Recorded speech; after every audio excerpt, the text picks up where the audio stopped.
যার যার হক তাকে তাকে দিয়ে দেন, নিজের হক আল্লাহর কাছে চেয়ে নেন, আপনি সুখে থাকবেন ইনশাআল্লাহ। দুনিয়ার দাসত্ব করবেন, আল্লাহ ছাড়া অন্য মানুষদেরকে আপন মনে করে নেবেন, দেখবেন আপনি পদে পদে কষ্ট পাবেন। কারো কাছে আশা করেন না, কষ্ট পাবেন না। কিয়ামতের মাঠে মানুষ প্রত্যেকের হবে এমন গুরুতর অবস্থা যে সে নিজে নিজেই এত ব্যস্ত থাকবে।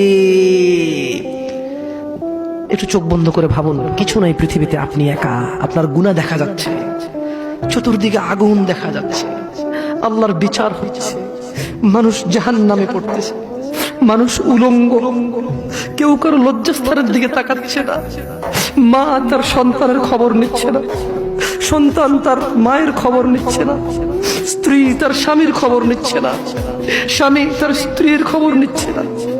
প্রত্যেককে নিজস্ব একটা ব্যক্তিগত ব্যস্ততা, দুশ্চিন্তা, তার টেনশন, আগুনে যাবে নাকি জান্নাতে যাবে তাকে ব্যস্ত করে রাখবে।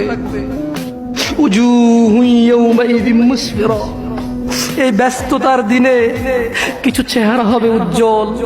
ইয়া আখি, ভাই, আপনি কি সেই মানুষটা হতে পারবেন যেদিন ভাই ভাইয়ের খবর নেবে না, স্ত্রী স্বামীর খবর নেবে না, মা বাবার খবর নেবে না?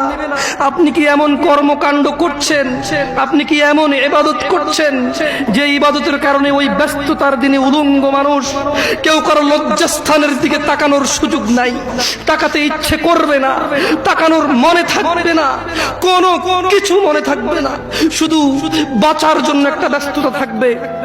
দিনী ভাই, সেদিন আপনি কি এই পৃথিবীতে এমন কোন কাজকর্ম করতেছেন? আল্লাহ বলছে কিছু চেহারা হবে অনেক উজ্জ্বল। আল্লাহর দিকে ফিরে আসো, জানা অনেক হয়েছে বন্ধ করো, তুবু ইলাল্লাহ, অনেক সিগারেট গাঁজা মদ নেশা হয়েছে, ফিরে আসো, তুবু ইলাল্লাহ, অনেক মিথ্যে কথা বলে মানুষ ঠকিয়েছো, তুবু ইলাল্লাহ, আল্লাহর দিকে ফিরে আসো।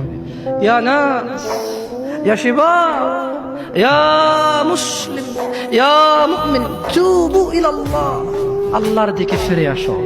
অনেক নামাজ ছেড়েছো আর না, আল্লাহর দিকে ফিরে আসো।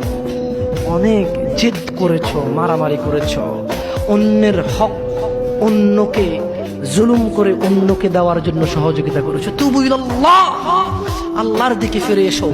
তাওবাতান নাসুহা, একনিষ্ঠ হৃদয় থেকে একদম স্থির